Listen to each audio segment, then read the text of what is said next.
সকলকে স্বাগত জানাই সহজ বাংলা ইউটিউব চ্যানেলের পক্ষ থেকে। আজকে আমরা ব্যাকরণের একটা গুরুত্বপূর্ণ টপিক নিয়ে আলোচনা করব, তা হলো ধ্বনি পরিবর্তন। এই ধ্বনি পরিবর্তন নিয়ে আলোচনা করব। ধ্বনি পরিবর্তন বলতে বোঝায় যে ধ্বনির পরিবর্তন, কিন্তু একটা কথা আমাদের খেয়াল রাখতে হবে, এটা কিন্তু কোনো বর্ণের পরিবর্তন নয়। ধ্বনির পরিবর্তন ঘটলেও কিন্তু শব্দের অর্থের কোনো পরিবর্তন ঘটে না। বিষয়টাকে আমরা একটা উদাহরণের সাহায্যে বুঝে নিতে পারি। যদি তোমাকে বলা হয় যদি তোমাকে বলা হয় যে জালানাটা খোলো, কি বললাম? জালানাটা খোলো। বা তোমাকে যদি বলা হয় জানলাটা খোলো, জানলা, এই যে জানলা কথাটা বললাম, কিন্তু এক্ষেত্রে তার কিন্তু অর্থের কোনো পরিবর্তন ঘটলো না। সে সাথে সাথেই দরজা খুলবে না, সে কিন্তু এই জানালাটাই সে কিন্তু খুলবে। তাহলে কি হলো? তার উচ্চারণের পরিবর্তন ঘটেছে ঠিকই, কিন্তু কোনো প্রকার অর্থের পরিবর্তন ঘটে না। যদি আমরা তো বিষয়টা জানি যে ধ্বনি এবং বর্ণের যে ব্যাপারটা, আমরা কাকে বলি না, বাকযন্ত্রের সাহায্যে উচ্চারিত আওয়াজকে আমরা বলি ধ্বনি। এবং সেই ধ্বনিটাকে যখন আমরা খাতাতে বা বোর্ডে লিখে দিই তখন সেটা হয়ে যায় বর্ণ। যেমন অটাকে যখন আমরা বলছি তখন হচ্ছে ধ্বনি, কিন্তু অটাকে যখন আমরা লিখে দিচ্ছি তখন সেটি হয়ে যাচ্ছে কিন্তু বর্ণ। এক্ষেত্রে আমরা তাহলে বুঝতে পারলাম যে ধ্বনি এবং বর্ণ বিষয়টা কি। এখানে কিন্তু যে পরিবর্তনের কথাটা বলা হলো সেটা হলো কিন্তু বর্ণের পরিবর্তন নয়, এটা হলো ধ্বনির পরিবর্তন। এই ধ্বনির পরিবর্তনকে মূলত চারটি ভাগে ভাগ করা যায়, বা ধ্বনি পরিবর্তনের সূত্র বা ধারাগুলি হলো চারটি। প্রথম ধারা হচ্ছে ধ্বনি লোপ। দ্বিতীয় নম্বর ধারা হলো ধ্বনি আগম।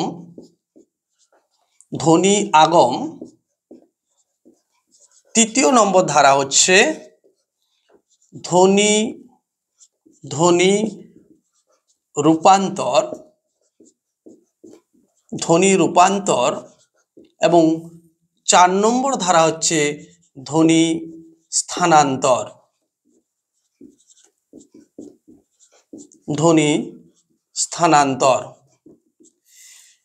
এই পর্বে আমরা ধ্বনি লোপ নিয়ে আলোচনা করব।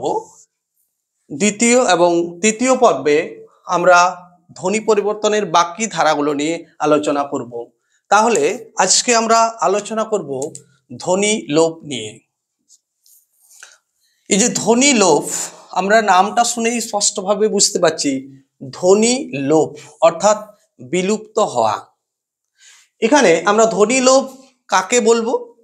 যদি কোনো শব্দের মধ্যে দ্রুত উচ্চারণ, অসাবধান হেতু, শ্বাসাঘাতের কারণে কোনো ধ্বনি লুপ্ত হয় বা বিলুপ্ত হয় তখন তাকে বলা হয় ধ্বনি লোপ। এই যে ধ্বনি বিষয়টা বললাম, ধ্বনি বলতে এখানে আমরা জানি যে ধ্বনি বলতে হয় স্বরধ্বনি না হয় ব্যঞ্জন ধ্বনি, অর্থাৎ স্বরধ্বনি না হয় ব্যঞ্জন ধ্বনি বিলুপ্ত হয় বা লুপ্ত হয়। সেদিক থেকে আমরা বলতে পারি ধ্বনি লোপ হলো, এখন আমরা আলোচনা করছি ধ্বনি লোপ নিয়ে, তাই বাকি বিষয়টাকে মুছে দিলাম, যে ধ্বনি লোপকে আমরা মূলত দুটি ভাগে ভাগ করতে পারি। অর্থাৎ ধ্বনি লোপ দুভাবে ঘটতে পারে। হয় স্বরধ্বনি লোপ হবে, স্বরধ্বনি যদি লোপ হয় তাকে বলা হয় স্বরধ্বনি লোপ। এবং যদি ব্যঞ্জন ধ্বনির লোপ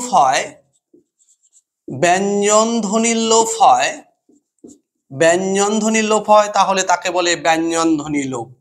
তাহলে আমরা ধ্বনি লোপকে আমরা দুটি ভাগে ভাগ করলাম, এক হচ্ছে স্বরধ্বনি লোপ আর দুই হলো ব্যঞ্জন ধ্বনি লোপ। এখানে আমরা যে সংজ্ঞাটা স্বরধ্বনি লোপ যদি বলা হয় কাকে বলা হয়, তাহলে এই শব্দটির মধ্যেই সংজ্ঞাটি লুকিয়ে আছে। স্বরধ্বনি, স্বর কথা তো শরৎ, ধ্বনি লোপ অর্থাৎ দ্রুত উচ্চারণ, শ্বাসাঘাত, অনুকরণের ত্রুটির কারণে যদি শব্দের মধ্যে স্বরধ্বনির লোপ ঘটে তখন তাকে বলা হয় স্বরধ্বনি লোপ। এই স্বরধ্বনি লোপ মূলত একটা শব্দের মধ্যে তিনটি স্থানে, একটা শব্দের তিনটি স্থানে স্বরধ্বনির লোপ ঘটতে পারে। এক হচ্ছে আদি, তাহলে আদিতে যদি ঘটে তখন তাহলে আদিস্বর লোপ। 2 নম্বর হচ্ছে মধ্যস্বর লোপ, যদি মাঝে স্বরধ্বনি, কোনো শব্দের মাঝে যদি স্বরধ্বনির লোপ ঘটে তখন তাকে বলা হয় মধ্যস্বর লোপ। এবং শব্দের শেষে যদি স্বরধ্বনির লোপ ঘটে তখন তাকে বলা হয় অন্তঃস্বর লোপ। তাহলে সংজ্ঞাটা যদি আমরা একটু ভালো করে বলি তাহলে এভাবে আমরা বলতে পারি যে আদিস্বর লোপ কাকে বলে। তাহলে আমরা বিষয়টাকে কয়েকটা উদাহরণ নিয়ে নেব, তাহলে বিষয়টাকে আরো স্পষ্টভাবে বোঝা যাবে। যেমন ওঝা থেকে ঝা, এই আছিল থেকে ছিল। এখানে স্পষ্টভাবেই দেখা যাচ্ছে যে এই যে দুটো শব্দ আমরা নিলাম, এখানে অঝার ও অর্থাৎ আদিতে অর্থাৎ প্রথমে যে স্বরধ্বনি ওটি ছিল সেটি লুপ্ত হয়ে গেছে, এবং আছিল শব্দের আটিও লুপ্ত হয়ে গেছে, এখানে ছিল শব্দটি রয়েছে। অর্থাৎ এখান থেকে আমরা আদিস্বর লোপ আমরা বলতে পারি যদি কোনো শব্দের মধ্যে আদি অর্থাৎ প্রথমের স্বরধ্বনিটি যদি লুপ্ত হয় তখন তাকে বলা হয় আদিস্বর লোপ। বা সংজ্ঞাটা যদি এইভাবেও বলা যেতে পারে যে ছিল অর্থাৎ ছিল, এখানে দুটি অক্ষর বা আছিল শব্দটির দুটি অক্ষর বা দল আছে, আ এবং ছিল। অর্থাৎ এখানে যে ছিল যদি উচ্চারণ করা হয়, ছিল শব্দের উপর একটা পস্বর বা শ্বাসাঘাত পড়ছে। আমরা পস্বর বা শ্বাসাঘাত বিষয়টাকে একটু আগে জেনে নেব যে প্রস্বর বা শ্বাসাঘাত কাকে বলে, যে শ্বাসাঘাত বিষয়টা কি, শ্বাসাঘাত বা পস্বর বিষয়টা কি না, যদি কোনো শব্দের কোনো অক্ষরের উপর জোর পড়ে তখন তাকে শ্বাসাঘাত বলা হয়। যেমন গামোছা, এই গামোছা শব্দটাকে উচ্চারণ করার সময় আমরা গা এবং মোছা এই দুটো আমরা অক্ষর বা দল পাচ্ছি, তাহলে গা মোছা, গা শব্দের উপর একটা জোর পড়ছে, একেই বলা হয় পস্বর বা শ্বাসাঘাত। বা এই যে বৃষ্টি পড়ে টাপুর টুপুর নদে এলো বান, শিব ঠাকুরের বিয়ে হচ্ছে 3 কন্যে দান, এই যে বৃষ্টি পড়ে, এই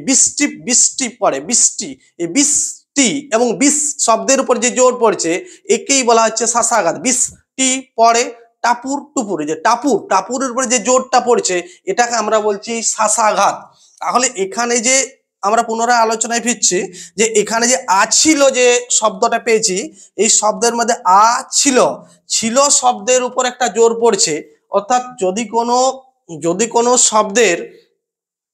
কোনো শব্দের শেষ অক্ষরের উপর জোর পড়ে তাহলে আদিস্বরটি ক্রমশ দুর্বল হতে হতে লুপ্ত হয়ে যায়, একেই বলা হয় আদিস্বর লোপ। আমরা এই সংজ্ঞাটাও লিখতে পারি। যেমন ওঝা থেকে ঝা, ওঝা এই ঝা শব্দের উপর জোর পড়ছে, ফলে এই ঝা অক্ষরের উপর জোর পড়ায় ও অক্ষরটি আস্তে আস্তে বা ও স্বরটি আস্তে আস্তে বিলুপ্ত হয়ে যাচ্ছে, একেই বলা হয় আদিস্বর লোপ। ঠিক একইভাবে আমরা এখান থেকেও যে সংজ্ঞাটা বলতে পারি মধ্যস্বর লোপ। মধ্য কথার অর্থাৎ মাঝের স্বর লোপ, অর্থাৎ মাঝের স্বরধ্বনিটি যদি লুপ্ত হয় তখন তাকে বলা হয় মধ্যস্বর লোপ। যেমন হচ্ছে গামোছা থেকে গামছা,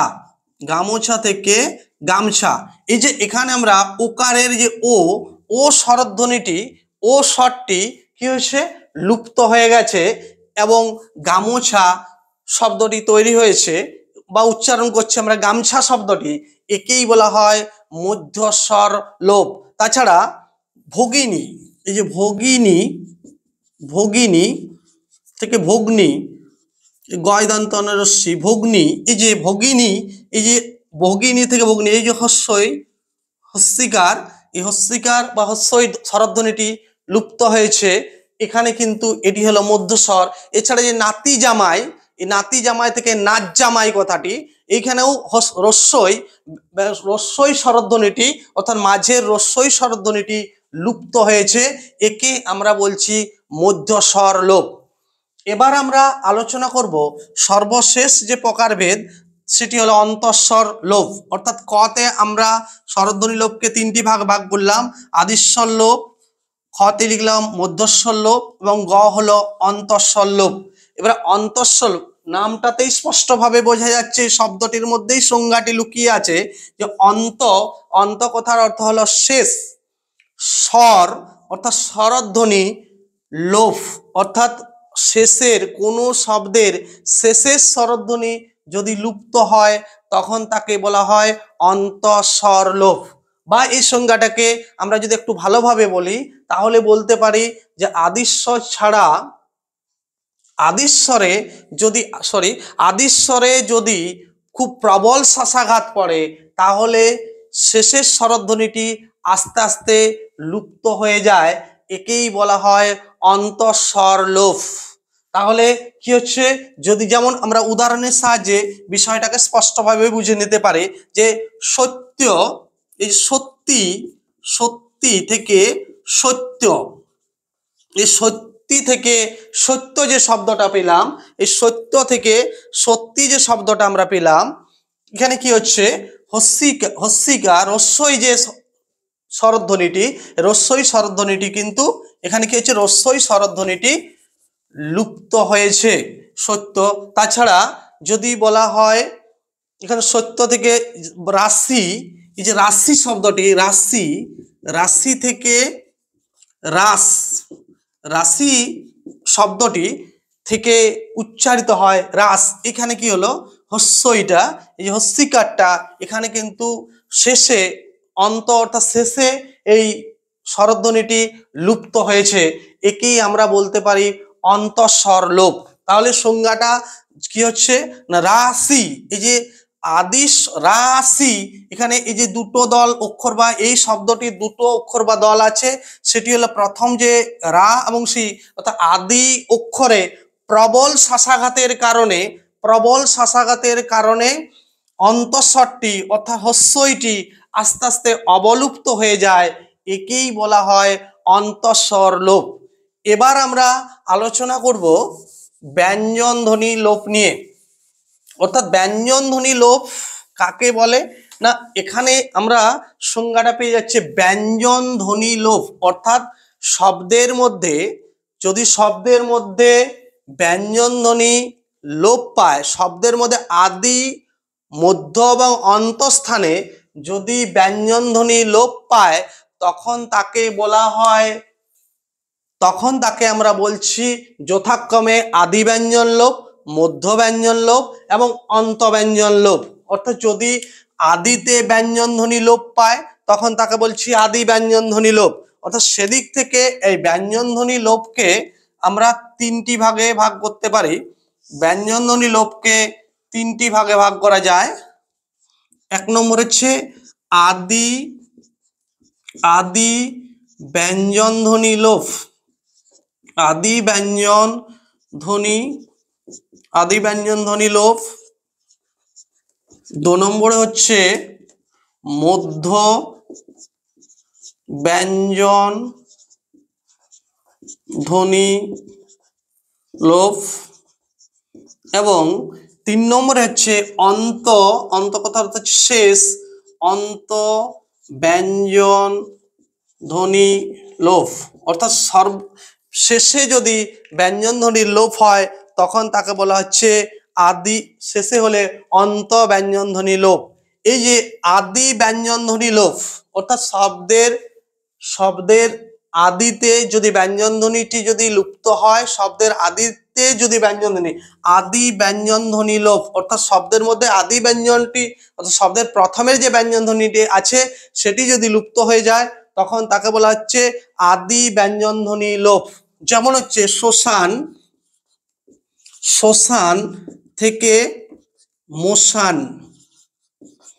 এই যে এখানে তালব্যস্য ছিল, এই তালব্যস্যটি অর্থাৎ আদিতে অবস্থান করছিল, অর্থাৎ প্রথমেই ছিল, এটি অবলুপ্ত হয়েছে, অর্থাৎ এটিকে বলা হচ্ছে আদি ব্যঞ্জনধ্বনি লোপ। তাছাড়া স্থান থেকে থান, এই স্থান থেকে থান, এটি হলো আদি ব্যঞ্জনের একটি উল্লেখযোগ্য উদাহরণ। এবার আমরা আলোচনা করব মধ্য ব্যঞ্জনধ্বনি লোপ, অর্থাৎ মধ্য অর্থাৎ মাঝে, কোনো শব্দের মাঝের ব্যঞ্জনধ্বনি যদি লুপ্ত হয় বা বিলুপ্ত হয় তখন তাকে বলা হচ্ছে মধ্য ব্যঞ্জনধ্বনি লোপ। যেমন হচ্ছে পাটকাঠি, এই যে পাট কাঠি, পাট কাঠি থেকে পাকাঠি, পাটকাঠি থেকে পাকাঠি, এই যে পাটকাঠি, এখানে এই যে ট ব্যঞ্জন ধ্বনিটি, এই ট ব্যঞ্জন ধ্বনিটি এখানে লুপ্ত হয়েছে।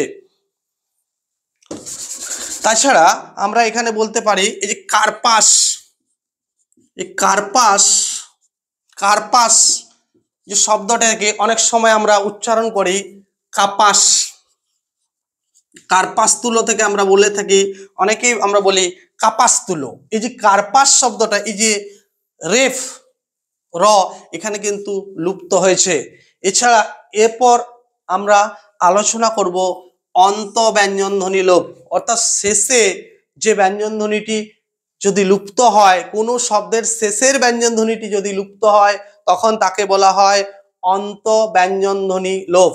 যেমন উদাহরণ হচ্ছে, যেমন অনেক সময় দধি থেকে দই, দধি থেকে দই, এখানে বর্ণ বিশ্লেষণ করলে স্পষ্ট বোঝা যায়, দ যুক্ত অ যুক্ত ধ যুক্ত হস্যি, এই হস্যইকার, এখানে হস্যই এবং সর্বশেষে ধ, এই ধ ব্যঞ্জনধ্বনিটি এখানে লুপ্ত হয়েছে। তাছাড়া আরেকটি আমরা উদাহরণ নিতে পারি, এই যে মধু, মধু থেকে মৌ, এই মৌ, মধুর এই যে হস্যকারটা রয়ে গেছে, মও রয়ে গেছে, এখান থেকে যেটি অবলুপ্ত হয়েছে সেটি হচ্ছে ধ, অর্থাৎ এই শব্দের শেষ ব্যঞ্জনধ্বনিটি লুপ্ত হয়েছে, তাই একেই বলা হয় অন্ত ব্যঞ্জনধ্বনি লোপ। একে আমরা বলছি অন্ত ব্যঞ্জনধ্বনি লোপ। এই যে আলোচনাটা আজকে করা হলো সেটা হচ্ছে প্রথম ধ্বনি পরিবর্তনের যে 4টি ধারা আছে, সেই 4টি ধারার মধ্যে আজকে আমরা শুধুমাত্র প্রথম যে ধারাটি ধ্বনি লোপ সেই বিষয়টা নিয়ে আলোচনা করা হলো। পরবর্তী পর্বে আমরা পরবর্তী যে ভাগগুলো আছে সেই ভাগগুলো নিয়ে আলোচনা করব। তোমাদের যদি এই আলোচনাটা ভালো লেগে থাকে তাহলে অবশ্যই লাইক, কমেন্ট, সাবস্ক্রাইব করতে একেবারে ভুলবে না। আর যারা আগের থেকে সাবস্ক্রাইব করে রেখেছো তাদেরকে অসংখ্য ধন্যবাদ, এবং ভিডিওটা তোমাদের বন্ধুদের মধ্যে একটু বেশি বেশি করে শেয়ার করে দেবে, কারণ এই ধ্বনি আলোচনার বিভিন্ন প্রতিযোগিতামূলক পরীক্ষা এবং স্কুল কলেজের বিভিন্ন পরীক্ষায় এখান থেকে কিন্তু বিভিন্ন ধরনের প্রশ্ন থাকে। ধন্যবাদ।